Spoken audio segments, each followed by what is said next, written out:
Salut! Le premier week-end d'octobre est là et je pense que c'est le meilleur moment pour vous faire une liste de 10 films d'horreur que j'ai adoré regarder. Si vous ne me connaissez pas encore, je suis un très grand consommateur de films, en particulier les films d'horreur. Depuis tout petit, je ne regarde que ça. Enfin, pas que ça, mais majoritairement des films d'horreur. Pour vous dire, j'ai même commencé à l'âge de 4 ans avec Scream 1. C'était mon film pour m'endormir. Je me souviens même qu'à chaque fois, je m'endormais juste après la scène du cinéma. Si vous avez déjà vu, vous savez très bien de quoi je vous parle. Donc je m'endormais vraiment très vite, mais en même temps, j'étais très jeune. Et pour les gens qui se diront que mes parents me laissaient regarder ça, cette passion des films d'horreur me vient tout droit de ma maman, qui elle aussi adore ça. Alors moi, personnellement, que ce soit des grands classiques ou des petites pépites de pays lointains, tout me plaît, et même les plus gros nanars, c'est comme ça que je les appelle, arrivent à me transporter. Tout simplement parce que j'ai une approche un peu particulière des films, c'est que je n'oublie jamais que derrière chaque film, il y a un réalisateur, une équipe complète, des acteurs, et que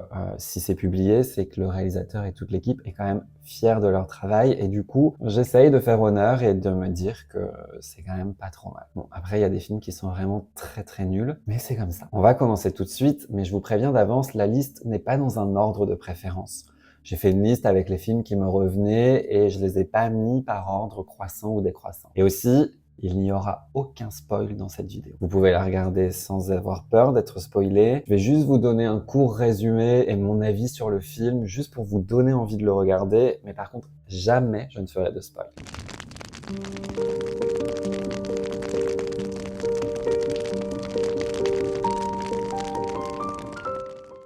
Donc on va pouvoir commencer doucement et on va commencer avec un petit coup de cœur pour ma part qui est Midsommar. Midsommar est un film d'horreur psychologique qui a été réalisé par Ari Aster en 2019.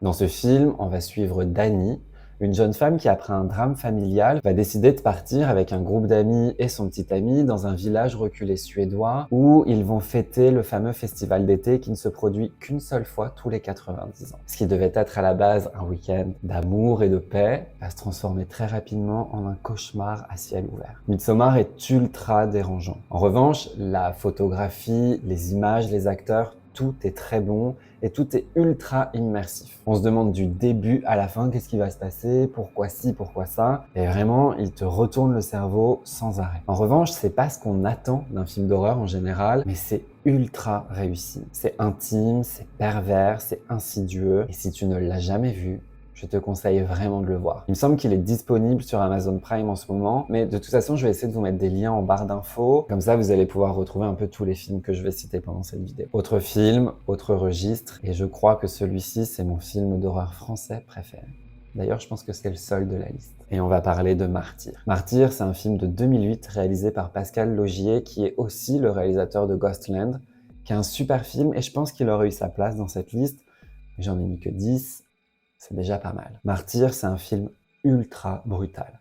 Il va aller dans la profondeur de la souffrance humaine, à la limite de l'entendement. L'histoire, c'est celle de Lucie, qui va tout faire pour se venger des personnes qui l'ont torturée étant enfant. Mais une fois sur place, elle va faire des découvertes absolument terrifiantes. Ce film est ultra réussi, il est hyper profond, il est hyper graphique, il faut avoir le cœur vraiment accroché.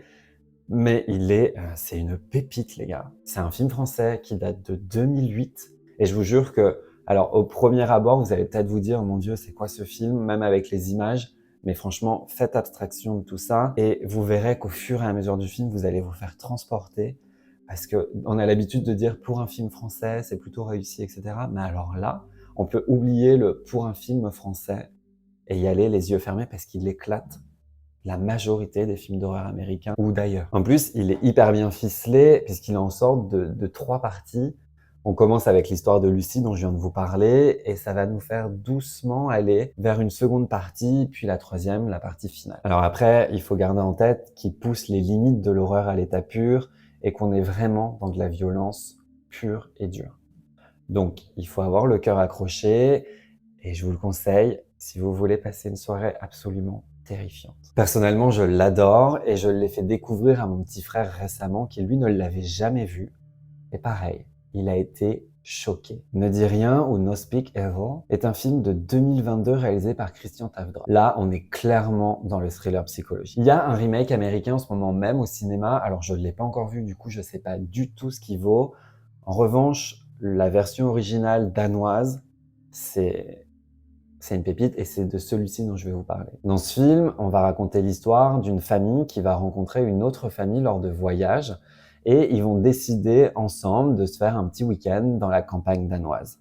Ce qui devait être à la base un week-end amical entre amis va très vite se transformer en une expérience ultra dérangeante. C'est un film qui mêle horreur et obligation sociale. Il est ultra intelligent, ultra bien écrit. On sent la pression qui monte petit à petit. On sait qu'il va se passer quelque chose de dramatique, mais on ne sait pas quoi. On ne sait pas comment et on comprend pas trop pourquoi. C'est vraiment une pépite. Il m'a mis mal à l'aise du début à la fin. Et la fin, n'en parlons pas. La scène est horrible. Vraiment horrible. Je pense qu'elle rentre dans mon top 5 des scènes de fin les plus traumatisantes. Donc si tu ne l'as jamais vu, je te conseille de le voir. Je te conseille de commencer par la version originale danoise et après peut-être aller voir le remake américain. Moi là, je vais y aller ce week-end voir le remake parce que j'ai envie de voir ce que ça vaut. Mais la version danoise mérite vraiment un 10 sur 10. Ensuite, on va continuer avec la saga Alien. Alors, je sais pas si je dois la présenter, mais personnellement, ça a bercé toute mon enfance. Alien, c'est une saga entière autour de l'horreur science-fiction qui touche à l'espace et aux aliens. Ça porte très bien son nom d'ailleurs. L'histoire, en gros, c'est une mission spatiale qui va entendre un message d'alerte et qui vont se décider à aller en direction de ce message pour voir d'où il provient. Ce qu'ils ne savent pas, c'est qu'ils foncent tout droit sur l'espèce la plus redoutable de leur univers. Il y a les premiers films, il me semble que ça a commencé en 79, ça remonte un peu, mais il y en a eu d'autres par la suite et des bien plus récents. Et franchement, les réalisateurs, c'est pépite. Il y a Ridley Scott, évidemment, qui a fait le premier, qui est une réussite absolue. Il y a James Cameron aussi, le réalisateur de Titanic. Et il y a David Fincher. Donc je vous laisse imaginer 3 opus, 3 réalisateurs monstrueux.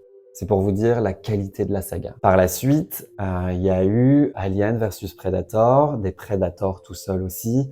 Ça reste le même univers et c'est vraiment tout aussi bien. D'ailleurs, Disney+ a fait un film il n'y a pas très longtemps, ça doit faire 2 ou 3 ans, qui s'appelle Prey, et il est ultra réussi. Celui-ci est plus orienté vers Predator, mais vraiment, c'est une réussite. Donc, si t'as jamais vu, ça m'étonnerait, un film de la saga Alien, je te conseille vraiment de te plonger dedans, et si tu l'as déjà vu, je pense que c'est juste un rappel pour te refaire un ou deux petits aliens. J'avoue que moi, le dimanche, quand je sais pas quoi faire, il m'arrive encore aujourd'hui de prendre le premier alien qui me tombe sous la main et de me le regarder comme si c'était la première fois. Vraiment, je trouve que c'est indémodable. Alors, ceux de 79 ont peut-être un petit peu vieilli, je l'avoue, mais les plus récents, ça fait vraiment l'affaire. Donc allez-y les yeux fermés et j'espère que même si tu as déjà vu, je t'ai redonné envie de revoir un petit alien. Le dernier train pour Busan. Le dernier train pour Busan, c'est un film d'horreur, action, réalisé en 2016 par Leon Sang-ho. C'est un film ultra intense, ultra poignant. C'est un film de genre zombie, mais ultra bien fait. Dans ce film, on va suivre l'histoire d'un père et sa fille qui prennent le train pour aller à Busan, alors qu'une épidémie éclate dans toute la Corée. Il y a un rythme effréné. C'est un film qui est hyper bien chorégraphié et il y a une sorte de dimension humaine et attachante dans ce film, ce qui peut paraître étonnant. Mais vraiment, le réalisateur a réussi à apporter une touche d'humanité et va jouer sur les thèmes du sacrifice et de l'humanité, ce qui est quand même plutôt rare et va apporter une dimension qu'on n'a pas l'habitude de voir dans les films d'horreur, ce qui en fait vraiment une pépite. Alors en plus, moi j'avoue que j'ai une petite affection pour les réalisations coréennes, que ce soit les séries ou les films. C'est plutôt récent, j'avoue. Au départ, moi j'étais pas trop ouvert aux réalisations coréennes et je suis tombé dedans petit à petit et franchement, mais c'est des dieux, ils sont super forts. Ils te font des films et des séries qui sont incroyables. Donc là, le dernier train pour Busan, je te le conseille. Il n'est pas terrifiant en tant que tel. Enfin, on est vraiment dans du genre zombie, donc si t'as pas peur des zombies, le film te fera pas peur. Il y a quelques jumpscares, mais l'histoire est dingue. La tension qu'il y a dans ce film et l'action aussi qu'il y a dans ce film, ça te transporte et tu verras pas les 2 heures passer. The Visit. The Visit, c'est un film de 2015 qui a été réalisé par M. Night Shyamalan. Et dans ce film, on suit l'histoire de 2 jeunes enfants qui vont passer quelques jours de vacances chez leurs grands-parents qu'ils n'ont jamais rencontrés. Alors, je sais pas quels parents laissent leurs enfants chez des grands-parents qu'ils n'ont jamais vus, mais écoute, hein, dans les films, ça se passe souvent comme ça. L'horreur arrive très vite dans ce film et c'est très dérangeant. Les petits vont vite se rendre compte que les comportements des grands-parents sont très particuliers. La réalisation est incroyable. Ça va même utiliser un peu les codes du found footage, ce qui va donner un côté hyper immersif à ce film et qui du coup, j'avoue, augmente un tout petit peu l'intensité de l'horreur. J'avoue que moi, il y a quelques scènes qui m'ont un petit peu traumatisé, en particulier sous la maison. Si tu le regardes, tu vas comprendre de quoi je te parle. Et ce film, il n'y a pas de pause. C'est-à-dire que du début à la fin, il se passe quelque chose et Shyamalan est connu pour ses fins plot twist complètement magistrales. Et encore une fois, dans The Visit, c'est complètement réussi. La fin est un plot twist de dingue. Donc vraiment, je te conseille de regarder ce film et tu me diras ce que t'en penses. It Follows. It Follows, c'est un film de 2014 réalisé par David Robert Mitchell. Et dans ce film, on va suivre l'histoire de Jay, une jeune femme qui, après une rencontre intime, va être poursuivie par une sorte d'entité qui prend l'apparence de n'importe qui. La seule solution pour se libérer de ça, c'est de transmettre cette malédiction. Ce film est vraiment réussi, l'atmosphère est plutôt lourde, plutôt intense. Il n'y a pas de longueur dans le film, je trouve que c'est plutôt bien rythmé et on va quand même aborder le sujet de la culpabilité. Et j'avoue que moi c'est un sujet qui me plaît pas mal. Je vais pas te cacher que dans ce film il y a plusieurs jump scares et pour le coup ils sont vraiment bien placés. Même si je te l'ai dit, tu pourras les chercher, tu t'y attendras pas. Donc ça marchera quand même sur toi. La bande sonore et l'esprit un peu rétro qu'a voulu donner le réalisateur au film marchent super bien et pour moi c'est un 10 sur 10. The Mirror ou Oculus, j'avoue que je sais jamais, puisque selon les affiches qu'on trouve, le nom n'est pas le même, mais pour la vidéo, on l'appellera Oculus. Oculus est un film de 2013 réalisé par Mike Flanagan. Dans ce film, on va suivre l'histoire d'un frère et d'une sœur qui vont tout faire pour prouver qu'un miroir antique est la cause de la destruction de leur famille. Là, on est vraiment dans un genre paranormal, mais c'est très bien ficelé et dans ce film, ça alterne beaucoup entre le passé et le présent et ça va te mettre dans une sorte de spirale temporelle complètement déroutante et ça va même te faire te demander ce qui est réel ou ce qui ne l'est pas. Donc pour moi, c'est vraiment un film qui mérite d'être vu. Je te conseille vraiment ce film, je pense qu'il peut te faire passer une très bonne soirée et on passe tout de suite au suivant. The Descent. The Descent est un film de Neil Marshall réalisé en 2005. Alors oui, je sais, 2005, ça commence à faire un petit moment, mais vraiment, je l'ai revu il y a pas longtemps et il se regarde sans problème. Et en plus, il est toujours aussi terrifiant. Et je trouve, moi, que les films un peu anciens apportent une dimension encore plus stressante au film. Et donc ce film en fait partie, tu peux le regarder les yeux fermés. Enfin, pas les yeux fermés, mais tu peux y aller les yeux fermés. The Descent, c'est l'histoire d'un groupe d'amis qui vont décider de faire une excursion spéléologique et évidemment, ils vont se retrouver coincés dans une grotte inexplorée. Horrible. Horrible, le film joue sur la peur de l'enfermement, il est ultra claustrophobique, c'est sombre, il y a une traque. Vraiment, il joue sur toutes ces peurs bien profondes dont on est beaucoup à souffrir et ça marche tellement bien, c'est dingue. En 2009, il y a eu un opus numéro 2 et je l'ai vu aussi il y a pas très longtemps et honnêtement, il marche aussi bien que le premier. C'est pas tout à fait la même histoire, mais ça marche vraiment très bien. Donc, tu peux y aller et je pense que ça va te faire passer un bon moment. Vraiment, l'idéal, c'est de regarder le 1 et le 2 à la suite, histoire de prendre une bonne charge de claustrophobie. Tu me diras. Donc là, on arrive au dernier de ma liste et je ne pouvais pas faire cette première liste sans parler d'Eden Lake. Eden Lake, c'est un film de 2008 de James Watkins qui, je ne vais pas te cacher, m'a traumatisé. Je pourrais dire que c'est parce que je l'ai vu en étant plutôt jeune et que j'étais pas encore assez armé pour regarder ce genre de film, mais je l'ai fait découvrir il y a pas longtemps à une amie et il m'a encore traumatisé.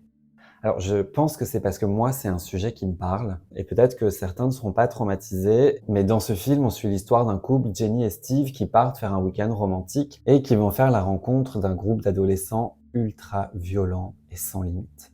Et moi, j'avoue que c'est quelque chose qui me terrifie. Dès que ça touche l'humain, dès que ça touche la folie humaine et la méchanceté humaine, je trouve que ça donne un aspect tellement réel aux histoires que ça me terrifie. Et là, dans ce film, on est vraiment sur une traque du début à la fin, ultra visuelle, ultra brutale. Vraiment, tu sors pas de ce film indemne. Et le pire dans tout ça, c'est que jusqu'à la fin, c'est horrible. Jusqu'à la dernière seconde du film, c'est horrible. Donc c'est pour les cœurs les plus accrochés, je te préviens d'avance. Mais si tu te sens prêt à regarder ce genre de film, Eden Lake, je pense que c'est le film à regarder. Bon bah voilà, ma liste est terminée, du moins pour les 10 premiers. Je t'avoue que la liste est encore très longue et si jamais ce genre de vidéo te plaît, n'hésite pas à me le faire savoir en commentaire. Je peux faire encore une petite dizaine de vidéos à ce sujet. Et donc, n'oublie pas de partager et de liker cette vidéo et surtout, abonne-toi à ma chaîne. Ça me soutient énormément. Je te rappelle que je suis qu'à mes débuts et je me suis engagé à faire une vidéo par jour tout le mois d'octobre. Ça me demande énormément de travail, énormément de temps et donc un petit abonnement, ça fait pas de mal. En attendant, je te souhaite un excellent week-end frissonnant et moi je te dis à demain pour une nouvelle vidéo. Cette fois-ci, on abordera des troubles psychologiques très méconnus mais terrifiants. À demain.